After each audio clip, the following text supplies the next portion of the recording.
दिल्ली की झरना खातून अपने दिन की शुरुआत कर रही हैं। उनकी अपनी मटेरियल रिकवरी फैसिलिटी यानी MRF है।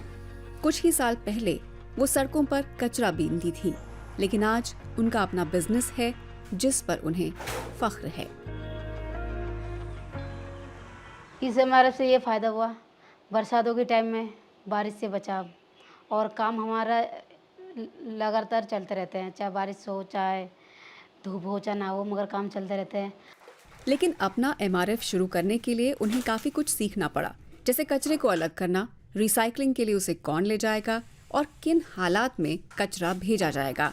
बिजनेस पार्टनरों से बात करना भी उन्होंने सीखा। चिंतन ने उन्हें ये गुर सिखाए। ये पर्यावरण NGO जोखिम भरे रोजगार से निजात पाने में लोगों की मदद करता है और सस्टेनेबिलिटी और सामाजिक न्याय के लिए लड़ता है। इसने झरना की जिंदगी पूरी तरह बदल दी। पहले ना पैसा मांगने पड़ते थे घर में, हस्बैंड से चाहे किसी से भी, मतलब सोच समझ के खर्चा।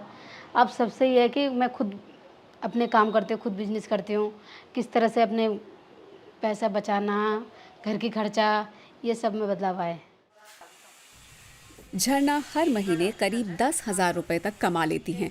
वो उन करीब 50 कामगारों में शामिल हैं जिन्होंने कचरा बीनने का काम छोड़कर रोजी रोटी का ये तरीका चुना है। वो एक तरह से ग्रीन इकोनॉमी का हिस्सा हैं।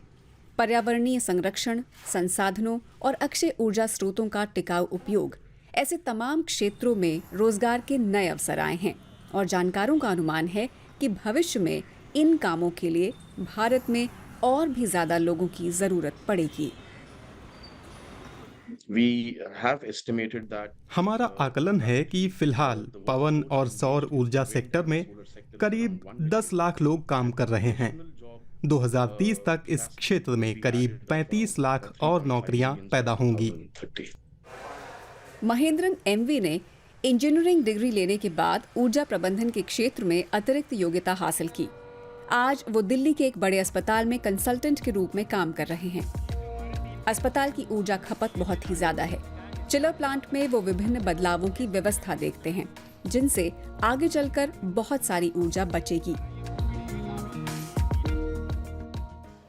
ऊर्जा प्रबंधन के क्षेत्र में कुशल कामगारों की सख्त जरूरत है। डाटा एनालिसिस और आर्टिफिशियल इंटेलिजेंस की मदद से इमारतें ज्यादा जलवायु अनुकूल बनाई जा सकती हैं, लेकिन कामगारों के लिए सही ट्रेनिंग जरूरी है।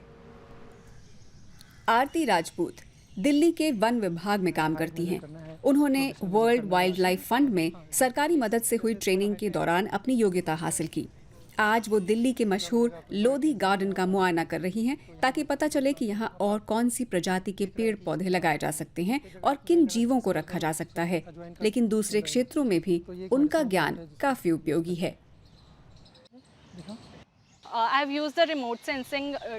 मैंने सघन वन क्षेत्र में रिमोट सेंसिंग उपकरण की मदद से पता लगाया कि सड़कें कहाँ निकलती हैं, जल स्रोत कहाँ हैं और आग लगने की स्थिति में पानी कहाँ से ज्यादा आसानी से उपलब्ध होगा।